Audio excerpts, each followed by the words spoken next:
Feel free to tweet, even if you hate what I'm saying. You can trust me, I'm fine with that.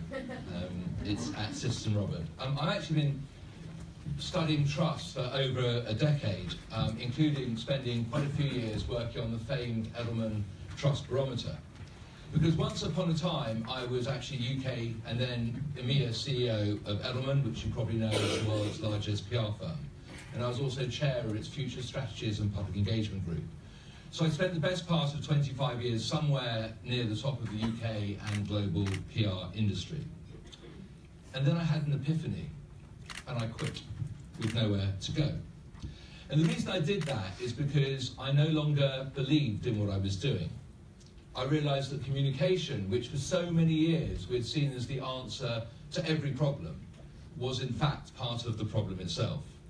So I effectively relinquished my own supposed superpower of PR.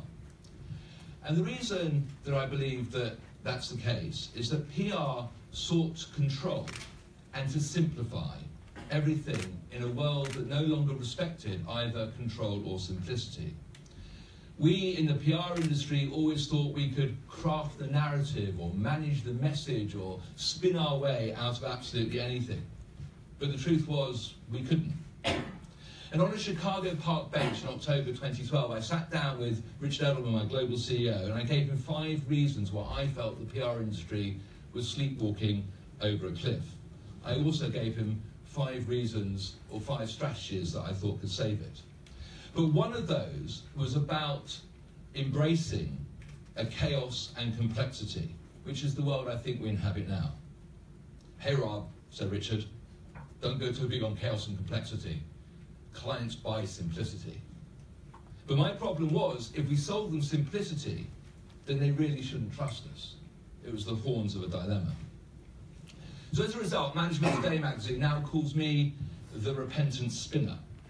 And that's partly because of the book that I ended up writing, which is called Trust Me, PR is Dead. And it started off with a very simple premise to the heart of Sarah's challenge on trust, which is that trust is not a message. Trust is an outcome. Trust is deeply behavioral. It's a result of what you do, not what you say. Actions will always speak louder than words. And yet generations of CEOs, of politicians, of PR people, and dare I say it in this room, marketeers, continue to trumpet trust as a message. For the book, I interviewed over 200 of them. And those people all thought that words could save them, but they can't, and they won't. So what I began looking at were new models of leadership, communications, and engagement. And that is what I believe are needed.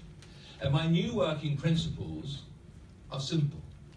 Activism, co-production, and to the title of this talk, vulnerability and dissent.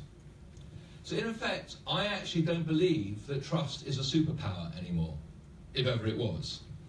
And I also think that we need to stop talking about trust and to start thinking about trustworthiness instead. Why? Partly because trust itself is a completely knackered word. It has been used and abused as a message by politicians, business leaders, brands for way too long. Also, and importantly, partly because I don't believe we want more trust from people that we've never trusted anyway. We haven't trusted politicians, we haven't trusted the media, we haven't trusted estate agents, we haven't trusted lawyers, and we certainly haven't trusted PR people. So why on earth do we keep on asking for more trust from these people? And also because people keeping on asking us to place our trust in institutions, whether they're business institutions, political institutions, civil society institutions, or indeed brands. But the whistleblowing age has blown apart this myth of trust in institutions. And in that myth, business leaders, politicians, whoever, hide behind controlling hierarchies, and they told us or sold us what they wanted us to believe. But instead of following those leaders, we need to believe in radical honesty and radical transparency instead. So I've done a lot of work, not just on trust, but on trustworthiness. And trustworthiness for me is built on 3 very simple pillars: honesty, competence, and reliability. And trustworthiness is personal and it's reciprocal. Goes to your point, Sarah. It's like, it's not a brand we trust, it's people. It's not a company we trust, it's people. It's not institutional. And so to build greater trustworthiness in this personal and reciprocal model, we need to give up the control that we never really had anyway, and think about vulnerability and think about dissent. So the next 20 minutes, so the clocks aren't working, so I have no idea whether the time is right or not. I want to share with you some of the stuff that's inspired me on my journey, and hopefully what has helped me to think. This first quote comes from a combination of two very good friends, Professor Veronica Hope-Haley at the University of Bath and a colleague and brilliant author Margaret Heffernan. None of us are sure who said it first, it might even have been me. But I've long argued that the crisis of trust that people keep on talking about is nothing more than a crisis of leadership. And the superhero leaders that we once worshipped now belong to an old regime, dying if not dead, of command and control power that has distorted good business and good leadership. Now those leaders were mostly pale, male and stale, and quite frankly they should have left their capes at the door. Luckily for us, the hierarchies that they once defended are now crumbling. And as one CMO said to a CEO, you may have chief executive on your business card, but nobody reads your emails anyway. The world is changing. The point is that superhero leaders have spent the best part of half a century trying to contain risk and dictate or control everything from the top down. And I believe that insistence on control has actually led us into these troubled times. So I think none of us should rely on the dull, controlling managerialism of the past 30 years, and we should rely still less on message management, CSR, or spin. And my advice to you is this: I think we should instead actively embrace all the things we have been taught to contain or reject. So we should walk towards those risks rather than walk away from them. Two data points say this all for me. The first is from Professor Norina Hertz, who did a study in what she calls Generation K, named after Katniss Everdeen in the Hunger Games. And she studied these people who were born between 1995 and 2000, now entering the workplace. They are the anxious, they are the robot threatened, they are the first digitally native group in the workplace. But for them, trust in institutions and indeed trust in brands falls to as low as 6%. This compares to 60% among millennials and some baby boomers. That's the cliff edge that trust has walked over in the past few years. And the second data point comes from the brilliant management writer Charles Handy, who in his book The Second Curve makes the point that in any organisation, 80% of employees are disengaged and don't care. And of that 80%, 25% of them would actively sabotage the organisation for which they work. Think about it. And let's not forget the message of Occupy. We are the 99%. So for me, thinking about trust and trustworthiness, welcome to the activist future, where we listen to and do not shut out the 99%. And in that activist future, or this activist future, think about CEOs not as command and controller superheroes, but instead as chief social activists. Think about CMOs as chief community organisers. Think about organisations and brands as social movements, and that will help liberate your thinking. And think about how that would transform your roles, each and every one of you, as brand marketeers. And I believe that actually activist leadership can deal with some of the biggest issues of our time. We're seeing this, Patagonia as a case in point. We're seeing it writ large with organisations like Unilever. Social inclusion, social justice, climate change, affordability, shelter. These are the big issues of our times. And it's no coincidence that people like Paul Polman talk about Unilever becoming the world's largest NGO. So my recommendation, my action is this: think about how you can build activist networks of co-workers within your organisation. Think about how you can link with other organisations to build ecosystems of like-minded individuals. Think about how you can use digital to connect all of that. Because if you do that, we can then place our trust or our trustworthiness in real people with a shared commitment to the common good. Jane McCormack, who's the global head of tax at KPMG, who's a client and a good friend of mine, she has a great phrase on the end of superhero leadership. She says, the last thing we need is any more men on mountaintops shouting through megaphones. And she's right. They are usually men, and shouting doesn't work. And God knows there is enough cliches out there about the times in which we find ourselves, whether this is the new normal, whether this is the era of fake news, whether this is the fourth industrial revolution or the post-truth age, whatever you want to call it. And it's not often I get to quote an Italian 1930s communist in a talk to a bunch of brand marketeers, but I think that Gramsci captures it well. The old is not yet dead, and the new has still to be born. We are living through some sort of interregnum. But none of us, if you look at the world out there, can actually escape the blame for where we find ourselves now. Because we supported those old 20th century structures, and we supported those old 20th century leaders long before or long after they'd passed their sell-by dates. You could look at it through the lens of the Labour Party or the trade unions, the United Nations, and dare I even say it, as a passionate Remainer, even the European Union. We ignored the cries for help that people were shouting. We shut out the 99%, even though we protested otherwise. And effectively what happened was those institutions, those organisations defended the status quo and a broken social compact, which we refused to acknowledge. And meanwhile, a generation of leaders, and I include a lot of CEOs in this, spewed bullshit platitudes and were unable to say sorry because their lawyers or their PR people, or maybe both, told them not to. Not just in politics, but in business too. Think about Volkswagen, think about Thomas Cook, think about RBS, think back to 2008 and the banking crisis, a complete inability to say sorry. And actually saying sorry is one of the most powerful ways to build trustworthiness among real people. And I guess this is in part what people voted for in Donald Trump or even in Brexit. That's what they rallied against. The truth is, though, if you go back to Gramsci's interregnum, we really don't yet know what the future looks like because it's not here yet, or maybe it is, we don't know, and it's a very uncertain place, even for brands, politically, socially, technologically, in terms of population and so on. So therefore, we have no option but to come to terms with the uncertain present. But when you think about people like Donald Trump, or you think about people like Nigel Farage, I don't think too long about them, or Marine Le Pen, the morbid symptoms that Gramsci mentioned, these are the morbid symptoms of the interregnum, and this is what we're having to live with, work with, deal with every day in terms of our interaction with communities and with people. And even in business, in marketing world, the analog old is not yet fully dead, even though we keep on trying to kill it off, and the digital new is not yet fully born. So we have our own brand interregnum too. And new business models will be needed in that, new brand models will be needed in our own interregnum, and those will need to be negotiated, not imposed as they were in the past. Now, I mentioned before about the needs to walk towards risk rather than walk away from it.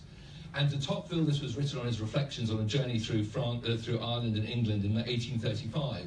He helps us understand that embracing agitation, embracing change, embracing danger, actually builds, not weakens, resilience. Resilience is a word we hear a lot about. So my recommendation, my action for you is this: think differently about risk. Stop trying to control it or mitigate it. And in doing so, business leaders need to make themselves, brand marketers need to make themselves as vulnerable to their employees, customers, stakeholders, as those constituencies have traditionally been to them. They have put themselves at our mercy. We now need to put ourselves at their mercy. We need to welcome dissent because none of us can learn, none of us can build trust if we do not listen and act on what we hear. And in my book, I call this standing naked. So co-produce strategies and solutions, build a generative dialogue, relearn the ability to say sorry, be open, be adaptive, be creative. And our work at Jericho on responsible tax, or on the future of work as human, or on the circular economy, speaks exactly to this model: activism, co-production, vulnerability and dissent. It's about communications through actions, not words. Tony Judt died in 2010. He was a fantastic philosopher of the modern age. And his book, Ill Fares the Land, is one of my favourites of all time. The case for social democracy, Judt argued, has not gone away. We've just forgotten how to argue for it. Now, instinctively, as humans, we sort of know that the ancient Greeks got it right.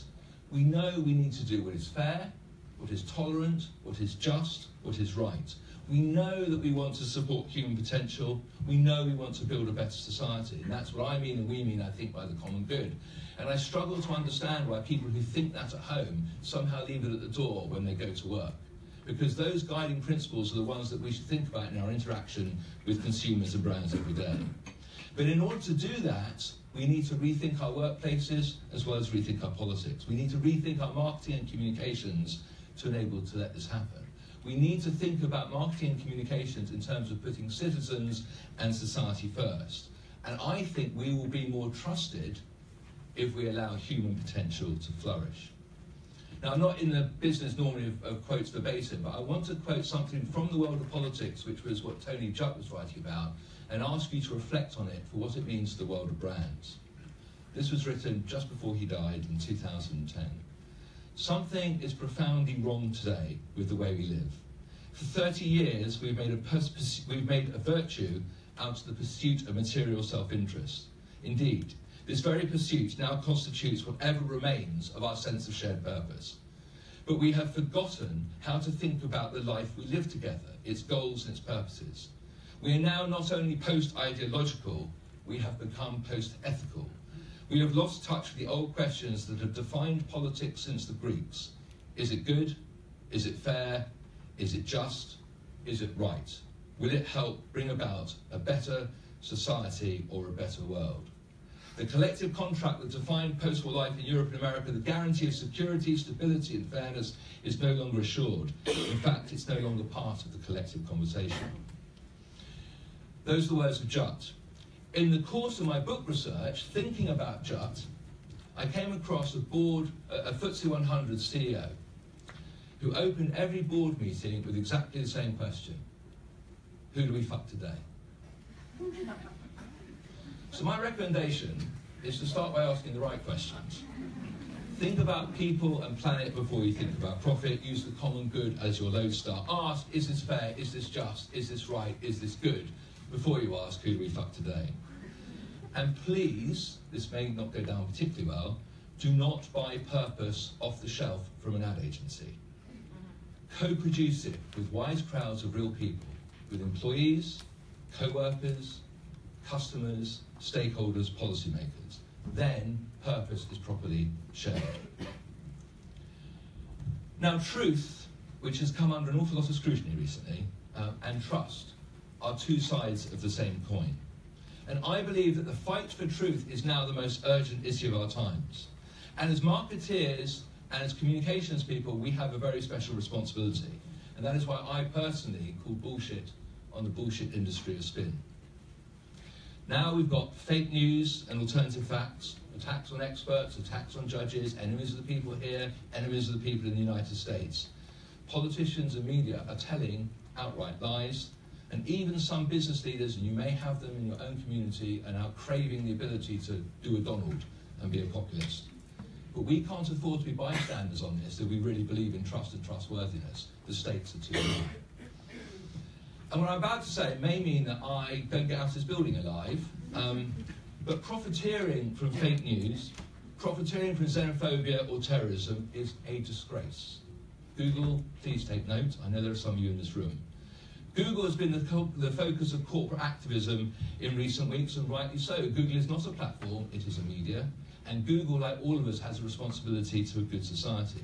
So making money off the back of terrorist acts, or anti-Semitism, or Holocaust denial is not on the side of good. And trying to spin your way out of it sucks hard. So if we want to rediscover trust, which we keep on hearing is what we want to do, then we also have to rediscover truth also. And finally, when it comes to trust and trustworthiness, compliance and measurement is a huge part of the problem. They are a hindrance to what I believe is the common good, because doing what is lawful does not mean doing what is right.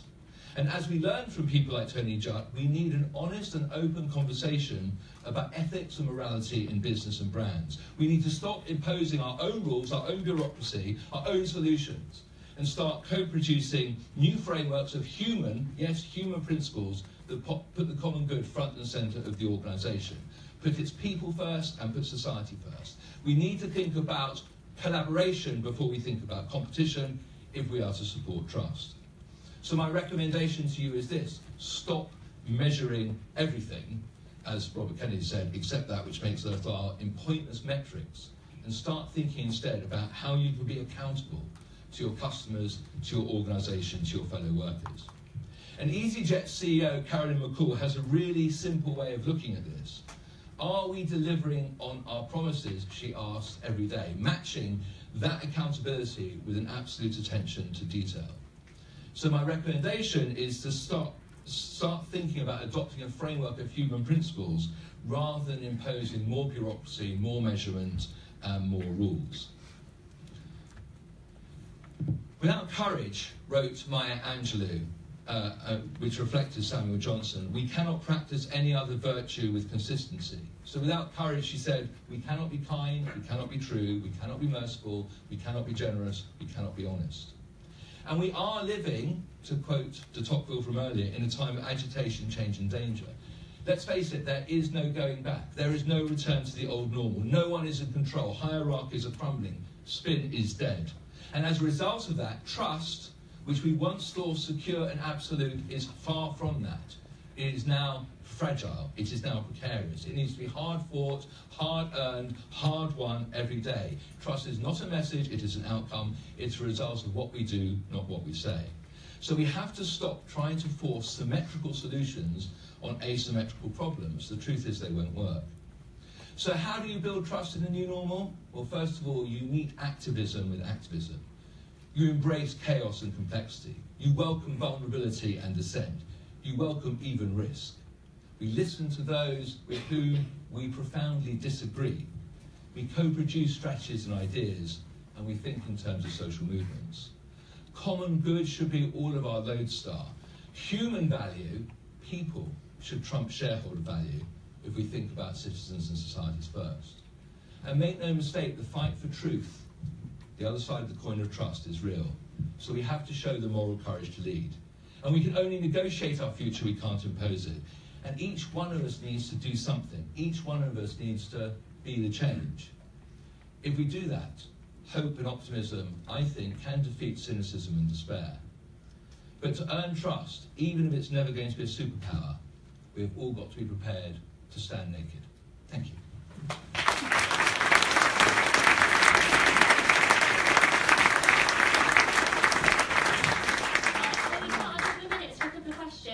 We should have, I think, a couple of mics at the back somewhere. Someone can wave to me. Yes, excellent, thank you. Yeah, we've got a mic there. So if you'd like to ask Robert any questions, if you could just raise your hand and we'll get a mic to you as quickly as possible, and we'll go from there. So we've got about 5-10 minutes. Which I can... Up over there. Oh, well, you can see better than me. One behind you as well. Hey Robert, thanks so much for that, it was amazing. I totally buy into your theory around co-producing strategies. I just wondered if you had any advice on how to do that on a practical level. Well, one of the case studies I give in my book is HCL Technologies in India, which is one of the earliest pioneers in that space, co-produces business strategies. Porto Alegre, which is the second largest municipal authority in Brazil, actually co-produces its budget with citizens. That's a really interesting model. And you see new companies emerging all over the world, quite often in the tech space, like Valve, but also manufacturing companies like Semco who do that.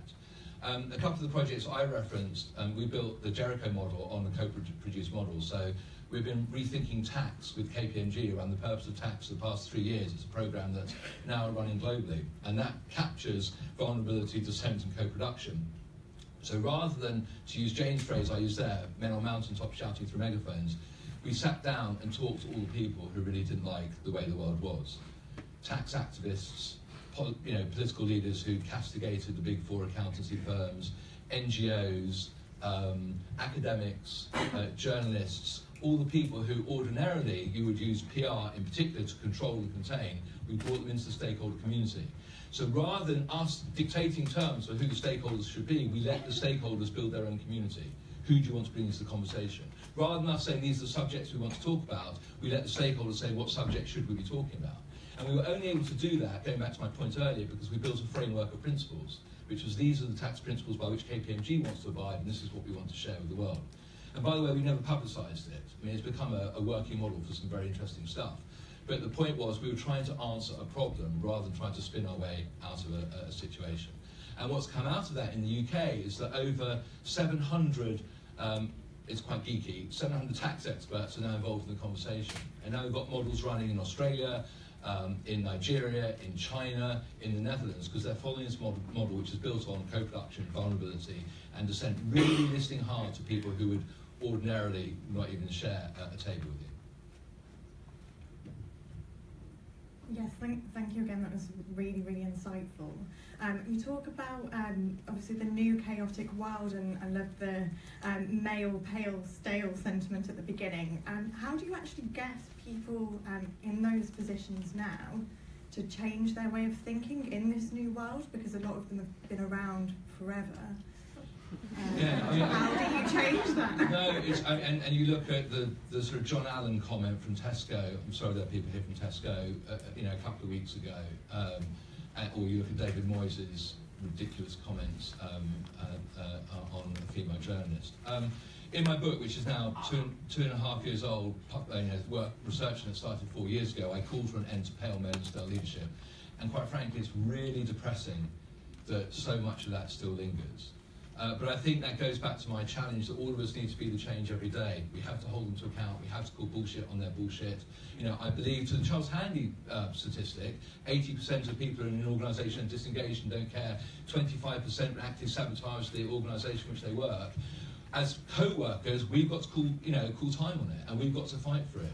I think maybe the option is that we're going to have to skip an entire generation of leaders, because too often what you see is a bunch of pale male and stale 50-somethings. Creating a cadre of 40-something pale male and stale things. So we've got to break that. We've got to break out of the cycle. I think that's partly our responsibility, but it's also partly about a rethink about how we look at diversity in general. My point about bureaucracy is that we bureaucratise diversity as well, so it becomes a headcount exercise or a quota exercise. I actually think that quotas are part of the problem. It goes back to my point. We've got to put principles first.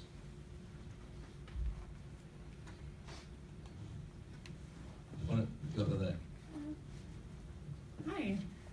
So what do you suggest that brands do when they let their customers down? Because I think it's easy to say, be trustworthy, but how do you recover from having inadvertently let your customers down? How do you recover from inadvertently letting your customers down? Yes. Well, it goes back to trustworthiness, honesty, competence, and reliability. So try not to let your customers down if you've got a decent product, and rather than trying to create something. I think one of the big lessons I learned, I did some work with Rowan Williams, the former Archbishop of Canterbury, who got involved tangentially in the tax project. Don't ask me why. And Rowan, who's I think one of the wisest people I've ever had the privilege to spend time with, and this isn't a fake thing because I'm a Jewish atheist, so I don't count. But Rowan sort of said in the course of an afternoon, he said, Robert, don't you find it terribly annoying when someone you love says only, I'm terribly sorry that you feel like that, when all you want them to do is to say a proper sorry? And I just thought that was a brilliant insight. And so often, when brands find themselves in times of crisis, they fail to say a proper sorry. And I think that has to be the start point if something goes badly wrong. You see it in the contrast between the way sort of Merlin Entertainment handled the accident at Alton Towers versus the way that Thomas Cook handled their crisis. Not trying to hide behind lawyers and PR people as Thomas Cook did, but instead actually saying a proper sorry and putting the people and the victims first, as Merlin did. One more question? I don't think we have one more. We do have one more question, but no microphone. It's fine, I'll talk loudly. You talk a lot about the importance of encouraging dissent by leaders. How would you suggest that they do so? Well, how do you encourage the leaders to live with dissent? One of the things, it actually goes partly back to the pale male and stale question. One of the stories I tell in my book is when I was running Edelman, I was in the boardroom. I had to anonymise it for legal reasons, but anyway, I was in the boardroom of one of the very big FTSE 20 companies, and I was the only person around the table who did not have a title of some sort or other. And it was in 2009, 2010, coming out of the global financial crisis. The person, the CEO, stood up and said, we've been through this great crisis, and my analysis is the problem is bad, it's going to get worse, and we should fear more regulation. It's like, no shit, Sherlock, right? And he said, but, you know, we're not a bank. But I've got the chairman of one of the banks here, and so person X, he is going to give his analysis, and the person said, well, I completely agree, the situation's bad, it's going to get worse, and we should feel more regulation. And they had no solution, they hadn't even thought about it. And I left that boardroom, and I phoned a friend who sits as a non-exec on one of the bank boards, and she said, I said, is this what you talk about? She said, yeah, they go on holiday together, they play golf together, they go to dinner parties together, they sit in boardrooms together, they sit on other people's boards, and so they don't listen to anyone other than themselves. Which, you know, and so that's really obvious, but we didn't really think about it. So how do you bring dissent in practice? First of all, get them out more, you know, force them not to die. I think this is called the town hall room. Town halls are not the answer, because they're a form of control. Look, I'm up on stage, I'm talking down to you. Get people together and get people really convene a conversation. I use the phrase standing naked. So rather than saying, these are our metrics, it was 7.3 last year, but this year it's 8.3. Everyone goes, great, we've got 8.3. Nobody knows what 8.3 means or what it does. If you're a CEO and say there are 5, you tell me what are the 5 things wrong with the company. Oh, Tesco, you know, 70% of your board are male and white, whatever it happens to be. So are you going to change it, CEO or chairman? You know, we don't like the fact that you don't have a fully ethical supply chain. Are you going to change it, CEO or chairman? We don't like the fact that actually you measure diversity the wrong way. Are you going to change it, CEO or chairman? We don't like the fact that we're profiteering off a product that is made with effective slave labour somewhere in the Indian subcontinent. Are you going to change it? So that's what I mean about crowd producing. You don't have to use it with the general public. You can create or convene wise crowds. And then they identify the problem, and the CEO has to stand naked and go back to that group every 6 months and say, you know, you said that it's on supply chain, these are the steps we've taken. You know you scored us 3 out of 5 last time, score me now. And if you're scoring 4, you're doing well. And that's my point about negotiating, not imposing the future, hiding behind these nonsense metrics. It's all about what is our manifesto to change, where does that manifesto sit in terms of the public good, and how do we make ourselves accountable to the manifesto? And I know that, and by the way, the manifesto can't be a bullshit manifesto that somebody went on an away day and some bouncy balls and then came up with. It has to be real and co-produced. And that is part of the problem, because what then happens, I wasn't having a pop at the ad agencies when I said don't buy purpose off the shelf. But you can't, because brands don't create purpose. People create purpose. Companies don't create shared values. People create shared values. So if we go to the heart of this trust question, it's not about institutions, it's not about companies, it's not about brands, it's about people. And it's about being accountable to the people you serve.